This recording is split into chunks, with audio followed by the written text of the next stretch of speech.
Pastor, leaving the ministry? Where will you go now? Hello, I'm Susan Davey.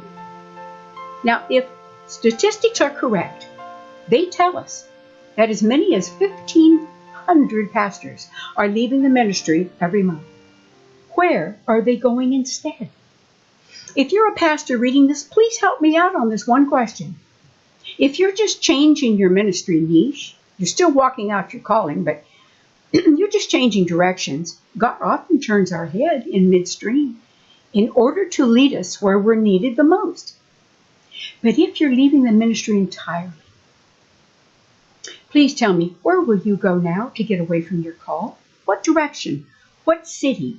What country can you travel to that will cause the mandate God placed on your shoulders to just fall off, just disappear? See, because unless you totally missed it initially, you've got about as much chance as a snowball in hell to just walk away from God's call and never look back. There was a prophet by the name of Jonah.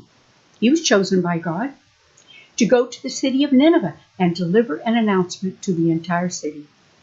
Stop sinning. When Jonah first heard this message, he was afraid and he ran.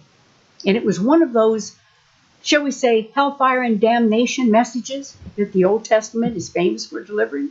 You know, get right, come clean, stop your sinning, or it's over for you type message. The kind of message that preachers used to be famous for many years ago, called scare them to death and they'll follow your instructions. Yeah, well, this type of message worked well in those days. Now, you can tell the average citizen that if he or she continues to practice their present behavior, they will perish, and quite frankly, they don't care. Pastors today, they're up against a tremendous rebellious spirit. Knowing how to overcome that spirit and reach the heart of the individual takes some discernment, to say the least. But in the meantime, it can be very discouraging to preach sermons week after week, month after month, and still the church attendance either stays the same or it decreases. Now then, if Jonah, who was called by God, carried a rebellious spirit and ran from his duties, how can we judge the average church attendee who's dissatisfied with their present faith community, many admitting that they're tired of church as usual? They're roaming, pursuing their faith. They're searching for answers. They're looking to fill the obvious void by hopping from one church environment to the next. Pastors are frustrated not knowing exactly what people want. As frustrating as it can be to stay in your call, pastor, walking it out as Jonah did, and searching for that rainbow of peace of mind apart from God's intent, is like delivering yourself to the fish's belly. Jonah departed, and he boarded a ship. He climbed down into the dark hold of the ship. He wanted to hide there from God. But it says, as the ship was sailing along, God flung a terrific wind over the sea, causing a great storm that threatened to send them to the bottom of the ocean. Yeah. Quite frankly, Jonah was actually sleeping through the storm, while the other passengers, frightened to death, they were desperately calling on their gods for help.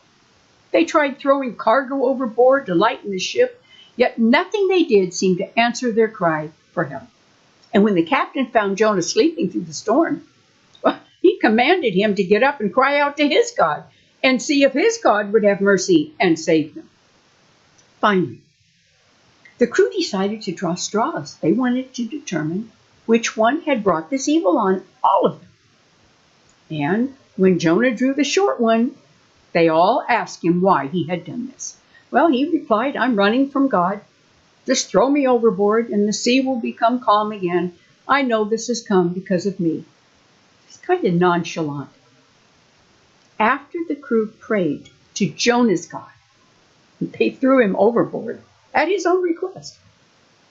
And then when the sea immediately became calm, the men stood in awe and they began to worship Jonah's God rather than their own idols.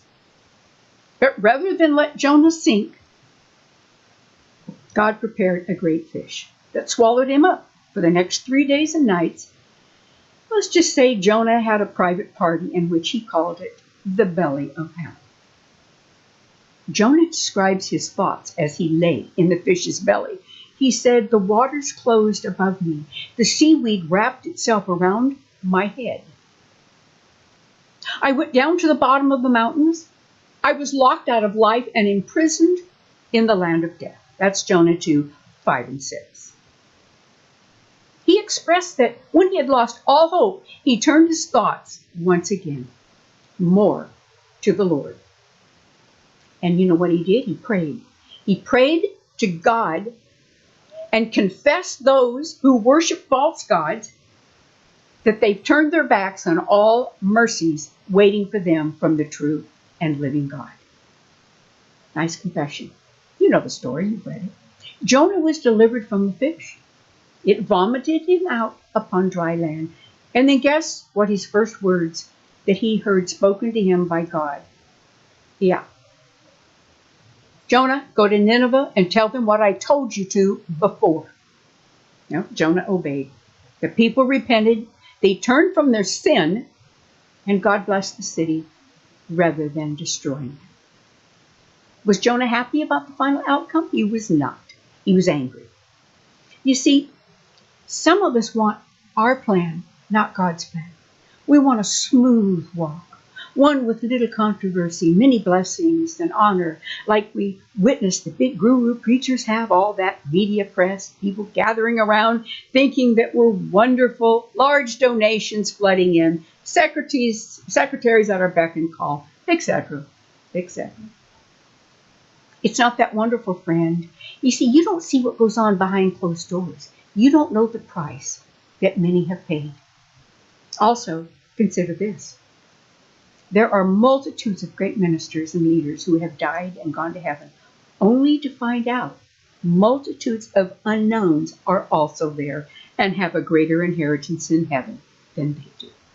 Surprise! We're not to judge these things. Your call is without repentance. Who knows the mind of the Lord? There are many Jonahs out there who have wandered away, like Jonah trying to find greener pasture, wishing they'd never left, but you don't hear about them. I remember numerous times in my life wanting to hang it up and just walk. The persecution and the trials, well, they became so heavy that you think it must be better somewhere else. I'm reminded often of my greatest mentor's words, Pastor Wanda Plunkett, when she saw my deepest trials. She said, "Susan, you can come easy or you can come hard. It's your choice, but you will come." She was right. Pastor, God will never revoke the call on your life. So I suggest that you stay with the program, his program, and that you finish the course. This illustration may seem harsh. I'm not into the hell and damnation messages myself. Remember, that was Old Testament. We're living in this dispensation, the one of grace, New Testament times. Yet whoever said that it would be easy? There is another answer for pastors considering leaving the ministry. If you're burned out, look around. God has not left you comfortless. There are many avenues and programs God has set in place to reverse discouragement and apathy. But your first step is to return. Realign your priorities and allow God to show you where your greatest assets lie. Let Him develop them when it's time. He won't waste one gift or talent that He's placed so carefully in you. Follow His lead. Receive the fullness of the inheritance that He has waiting for you. But whatever you do, please don't leave. We need you.